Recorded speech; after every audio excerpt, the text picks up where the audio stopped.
మత్తయి సువార్త 17వ అధ్యాయం. 6 దినములైన తరువాత యేసు పేతురును యాకోబును అతని సహోదరుడైన యోహానును వెంటబెట్టుకుని ఎత్తైన ఒక కొండ మీదికి ఏకాంతముగా పోయి వారి ఎదుట రూపాంతరము పొందెను. ఆయన ముఖము సూర్యుని వలె ప్రకాశించెను. ఆయన వస్త్రములు వెలుగు వలె తెల్లని వాయెను. ఇదిగో, మోషేయు ఏలియాయు వారికి కనబడి ఆయనతో మాట్లాడుచుండిరి. అప్పుడు పేతురు, ప్రభువా, మనమిక్కడ ఉండుట మంచిది. నీకిష్టమైతే ఇక్కడ నీకు ఒకటియు, మోషేకు ఒకటియు, ఏలియాకు ఒకటియు 3 పర్ణశాలలు కట్టుదమని యేసుతో చెప్పెను. అతను ఇంకను మాట్లాడుచుండగా ఇదిగో, ప్రకాశమానమైన ఒక మేఘము వారిని కమ్ముకొనెను. ఇదిగో, ఈయన నా ప్రియకుమారుడు, ఈయన యందు నేను ఆనందించుచున్నాను, ఈయన మాట వినుడని ఒక గొప్ప శబ్దము ఆ మేఘములో నుండి పుట్టెను. శిష్యులు ఈ మాట విని బోర్లాపడి మిక్కిలి భయపడగా యేసు వారి యొద్దకు వచ్చి వారిని ముట్టి, లెండి, భయపడకూడని చెప్పెను.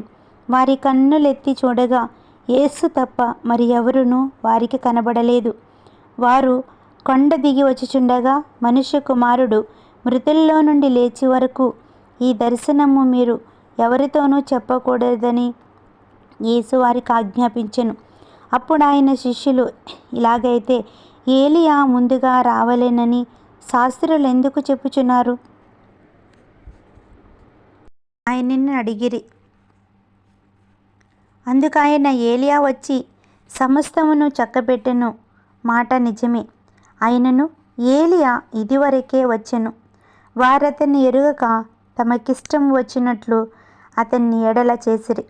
మనుష్య కుమారుడు కూడా అలాగే వారి చేత శ్రమలు పొందబోచున్నాడని మీతో చెప్పుచున్నానెను. అప్పుడు ఆయన బాప్తిసమిచ్చు యోహానును గూర్చి తనతో చెప్పినని శిష్యులు గ్రహించిరి. వారు జనసమూహమునొద్దకు వచ్చినప్పుడు ఒకడు ఆయన యొద్దకు వచ్చి ఆయన ఎదుట మోకాళ్ళాని, ప్రభువా, నా కుమారుని కరుణింపుము, వాడు చంద్రరోగి అయి మిక్కిలి బాధపడుచున్నాడు. ఎలాగుననగా అగ్నిలోనూ నీళ్లలోనూ తరచుగా పడుచున్నాడు.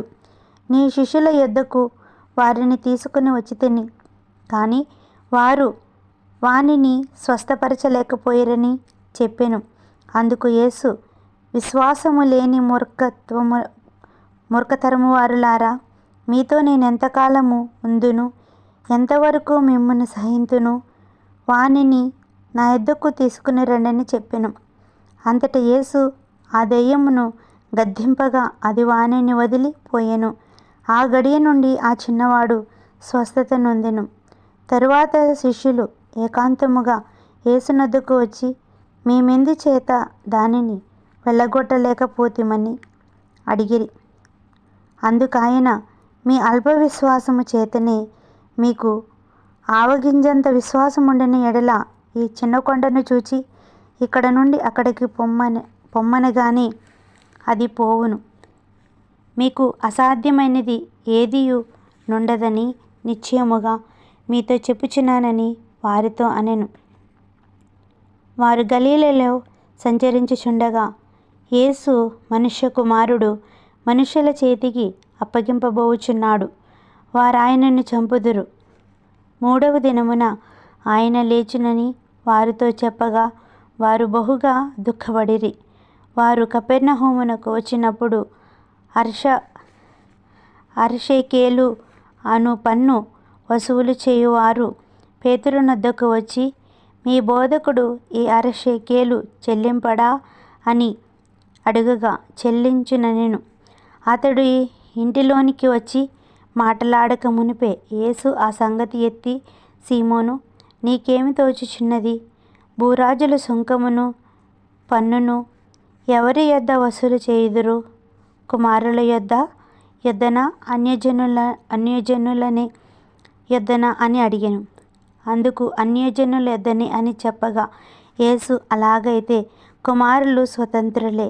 అయినను మనము వారికి అభ్యంతరము కలుగజేయకుండానట్లు నీవు సముద్రమునకు పోయి గాలము వేసి మొదట పైకెచ్చు చేపను పట్టుకుని దాన్ని నోరు తెరిచి ఎడల 1 షేకెలు దొరుకును. దాన్ని తీసుకుని నా కొరకును నీ కొరకును వానికిమ్మని ఆయనతో చెప్పెను.